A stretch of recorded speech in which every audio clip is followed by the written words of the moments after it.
జై వాసవి చాలా శుభదినం.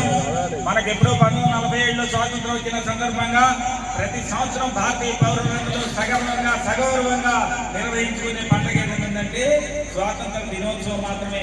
Irrespective of the caste, cream, religion, అన్ని మతాలకి, అన్ని కులాలకి, అన్ని వర్ణాలకి అతీతంగా నడుపుకునేటువంటి పండుగని గౌరవంగా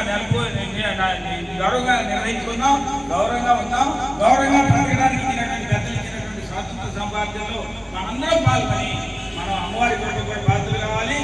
జాతికి స్వాతంత్రం తీసుకొచ్చి జాతి పిత అయినటువంటి మహాత్మా గాంధీ కానివ్వండి, ఇవాళ పొట్టి శ్రీరాములు గారు కానివ్వండి, అమ్మవారు కానివ్వండి, వైశ్యమాత కాదు విశ్వమాతగా వెలుగొందుతూ ఇవాళ మనందరికీ జాతి మొత్తానికి ఆశీస్సులు అందజేసిన ఆ తల్లి కానివ్వండి. ఈ సందర్భంగా చెప్పవలసిన అవసరం లేకపోయినా కానీ ఆయన జాతి పిత అయినాడు, ఈ విశ్వమాత అయింది. మనం అందరం కూడా